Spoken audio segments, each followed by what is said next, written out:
Guy comes up. I'm keeping an eye on him. My passenger. What's going on here, right? Guy comes up to him. Complete drug deal. Listen, I'm from Chicago and I'm from South St. Louis, St. Louis. I know what a drug deal looks like, okay? He was dealing dope to some guy. Step into the office. Is this thing on? Welcome back to Pedro de Santiago, Mr.BetonYou. And in today's video, I'm going to talk about a couple things that happened.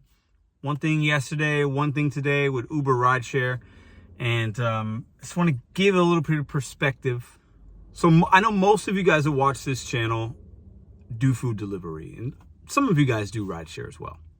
As you might know, or if you don't know, if you're new, I started doing Rideshare in the gig economy part-time 2.5 years ago, over 2.5 years ago. Now I do both, but a lot of food delivery. It's mostly what I do. And there's good and bad with both. But Rideshare is a unique thing. And all my Rideshare drivers out there can probably relate. And if there's anything you want to add, put it in the comments down below. Also, let me know. Are you Rideshare or delivery? Put it in the comments down below. Okay, so yesterday. This has happened before, but yesterday was a little even more odd. Right? So in today's video, we're going to talk about a few things I wish I kind of knew in the beginning of Rideshare, but then also things to look out for that could be possibilities, especially for my nighttime drivers out there. And this really goes for food delivery as well. No amount of money, no amount of promotion, quest, challenge, no amount of anything is worth it. So if you ever feel like something ain't right, the best thing to do, I'll say this now, separate yourself from that area or that situation, that order, whatever, by leaving. So we'll talk about what happened. Pick up this guy, apartment complex, gets in the car, no big deal, right? Acting a little weird. As I'm actually as I'm driving, I just left, just a half mile after picking him up, he adds another stop, which you can do that with Uber, which it's cool. You know, when they add stops, you're obviously going to spend more time with that passenger, but usually the fare will go up. And in the Uber app, it tells you the fare went up. So this fare was like $9 and it went to like 12 or 13, something like that. So basically, I knew where I was going to take him because the app shows me that. And then he added it, and he wanted me to take him back home. No problem, no big deal. So I go to drop the guy off. Well, we get to the destination, and you got to confirm the first stop. I make sure that he's at the right spot. I confirm it. He goes, yeah, I'm just going to be a minute. So he's in my car still. About 2 minutes go by. He's sitting in my car. Now, 2 minutes is not a long time. But if you've ever been with a stranger in your automobile, or if you've ever just, whatever, 2 minutes is an eternity. It feels longer than 2. It felt like 20. He's just sitting back there, and I'm just sitting up here, right? So I'm looking around, making sure everything's cool. You know, always have your head on a swivel in anything that you do when you're driving, especially with Rideshare. You know, got to have your head, okay. He gets out. He goes, and he knocks on this front passenger window. I roll it down. He basically tells me, I'll just be a minute. I'll be a minute. No problem. I'm chill. I'm looking around though. I'm looking around. Just, you know, guy comes up. I'm keeping an eye on him. My passenger. What's going on here, right? Guy comes up to him. Complete drug deal. Like, I can't say 100% because I just can't say. 99.9% drug deal. Guy goes, exchanging things, real shady like, look around. It's a drug deal. Listen, I'm from Chicago and I'm from South St. Louis, St. Louis. I know what a drug deal looks like, okay? He was dealing dope to some guy. He's using my personal car and an Uber account to get around safely. Because if he drives, he gets pulled over, he's got dope. He's probably not getting pulled over in my car. And if he does, it's an Uber situation. So this is a known thing. Drug dealers use Ubers and taxis. It's been like that since the 80s. Look it up. So I see what's going on. I immediately leave. I don't ask questions. I don't stay for him to get back in the car. It's a drug deal. It could be unsafe. Who knows? I have no idea. There could be somebody else coming to rob him. I'm around. Maybe they don't know I'm an Uber. They think I'm somebody that's part of his crew. I'm good. I'm separating myself from that, right? Now, not that anything was going to happen, but these are things and situations that happen to rideshare drivers. You need to be eyes and ears open, okay?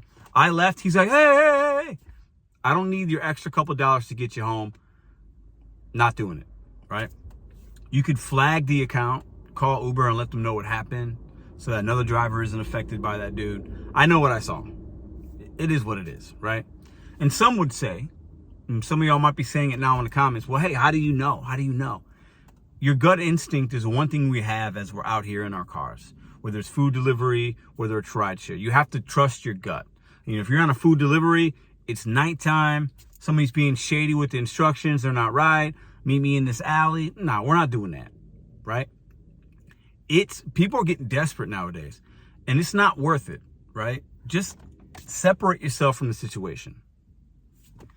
I don't care if a customer gives me a bad rating. I honestly don't care if they call and say I was rude and I get deactivated. For me, I need to get home. I need to make sure I'm safe. I need to make sure I'm not in around any situations that are just odd and unsafe. We do enough of that. We're driving in our cars, which is dangerous. We're declining orders. We're going into places. Maybe it's not great weather outside. We're in and out of our cars, in and out of parking lots. I'm not going to add any added stress to my days. This should be an easy thing. But we have to understand these apps can only do so much for our protection. We have to take control of that and ownership of that.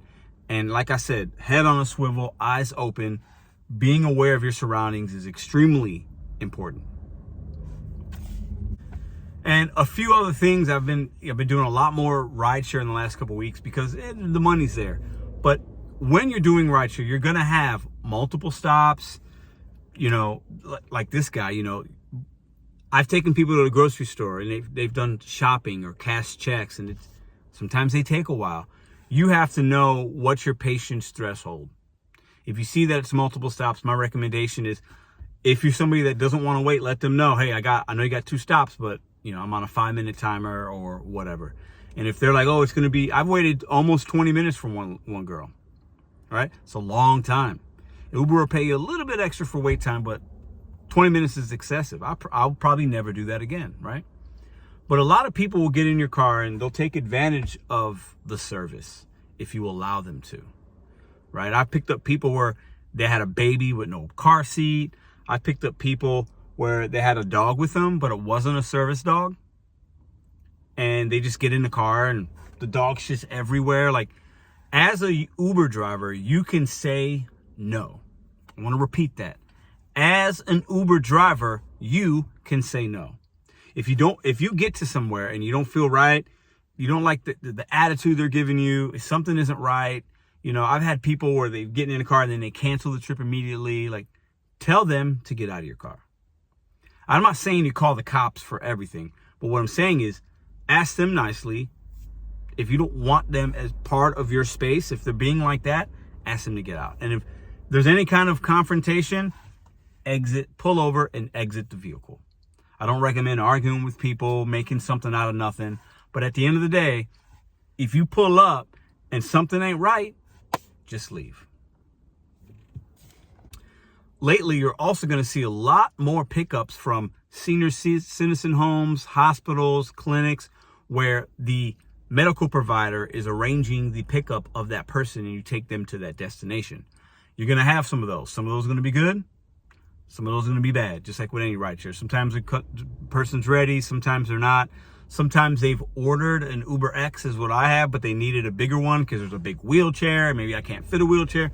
So you just have to navigate those on yourself. When you get those offers as an Uber or even Lyft rideshare person, right, you're going to get like a message immediately telling you this is this kind of pickup. Don't take this passenger anywhere besides the end destination. That's an indicator that you know that particular ride was facilitated by the medical provider. So now that we've ranted and rambled and I share some experience, and you know, you guys put down below if you've done rideshare, what's the craziest thing that you guys have been a part of? Let's learn from each other's experience. All my food delivery people, what's the craziest drop off? Something that maybe it was funny, maybe it was unsafe, an experience you want to share with us. I know a lot of us run into like pets or dogs that aren't chained up, or bad delivery instructions and 3 flights of stairs with 20 cases of water. Put in some stuff in the comments so we can share for some of the new people that come to this channel. And I'm gonna give you a few more tips with some of the rideshare stuff real quick. All right, from my rideshare peeps, highly recommend. Obviously, car should be clean. That's a bare minimum. Bare minimum. Here's a few other things that many of you guys are doing. And if you're not, think about it. I might recommend it, okay? Having an extra car charger or two. Yesterday, I picked up a young lady. I have a couple of these. Do you have an extra iPhone charger? Absolutely. Boom. That helps with tips and customer service. Plus, you're helping out somebody. Like we've all been in a situation where we need something like this. You should have one or two extra of these. I can still have my phone plugged up, and then I got another one. It reaches, it's like, this one I think is 6 feet. They even make ones that are even more than that. Having an extra charger for your passengers is good. Also, all my nighttime drivers, when I did a lot of nighttime driving, don't do it now, I had bottled waters. Now, it's a small expense. I had little ones, right? Because you're picking up people from bars and clubs, maybe they need a little hydration. That helps with tips. Plus, it's just a nice little extra, it's a ratings boost as well. I would have mints in the back. I kept them right back here. I didn't have a sign. I'm not a driver that has all the crazy signs and stuff. That works for some of you. I didn't have that. I just left the mints there. And most of the time, passengers, oh, can I have one of those? Absolutely, you can have a mint, right? So little things like that. The waters I kept back here, and I keep extra in the back. I would offer waters if I knew somebody, if I could tell they needed it. You know, as a good Uber driver, you're going to need to read your car. You hear about people saying, oh, you need to read the room, right? Read your passengers. What do they need from you? Most are just going to need you to pick them up. Hey, how you doing? Maybe just small chit chat. Get them to their destination safely. That's it. You need to read. Do people want to engage in conversation? Do they not? The ones that don't, they're on their phone. They're listening to music. They're having a conversation with their other person that's back there. Let them do that.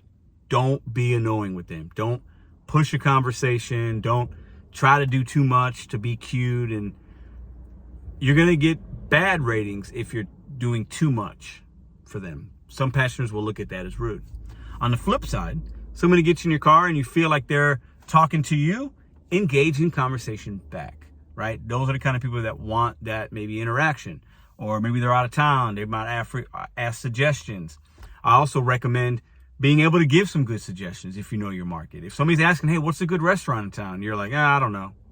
That sucks, right? Give them a suggestion, right? Offer them a suggestion if you know one. Those little kind of customer service things, reading your passenger, what kind of experience do they want from you, are big indicators of if you're going to get a tip, possibly, and your customer rating. Couple of things that have helped me. I carry a first aid kit in my car. I think we should all have it, regardless if you're a food driver, if you're doing passenger, have an emergency kit, have an umbrella.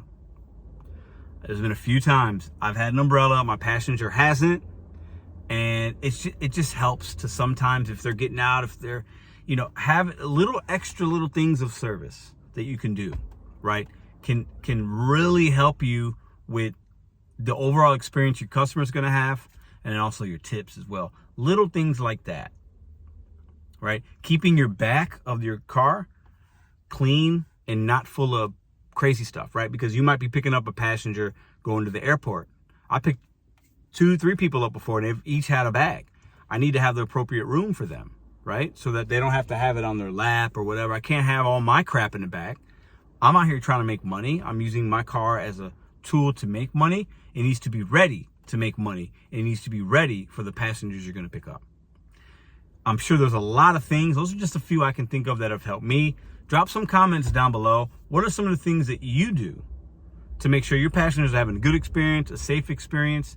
What are some of the things you're doing to keep yourself safe, keep your passengers safe while you're out there on the road? Drop them in the comments down below. And one more thing before we go. I've also learned this. Most people, in my experience, whether it's food delivery or passengers, are good people. Most people are friendly, good, courteous.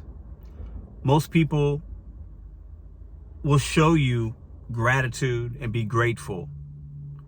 It's the ones that don't that stick out typically, and that's with anything in life, right? We remember the bad more than the good. You remember the bad waiter at Applebee's versus the really good one sometimes, right? Or just the average one. But you remember the bad experience. We remember the bad customers, the bad deliveries. But most people are good people. Give people, passengers specifically, the benefit of the doubt. Maybe they're having a bad day, whatever. Don't jump to too many conclusions, right? But also, trust your gut instinct. If something doesn't feel right, like that guy, I didn't want him getting back in my car. I didn't know. He was unsavory even from the beginning. It was weird. He gave me bad vibes, right? Was it likely something bad was going to happen if I let him get back in and I took him the next 3 miles to his house? Probably not. I wasn't afraid. I wasn't scared.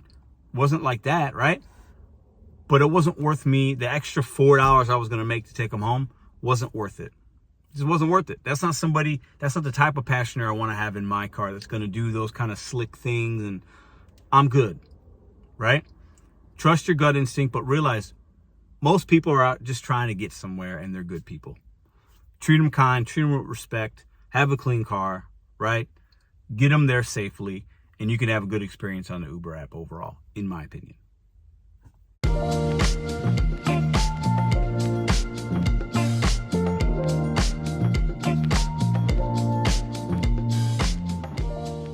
If you like this video or others, check out this one here. Consider hitting subscribe. Let me know what you think in the comments.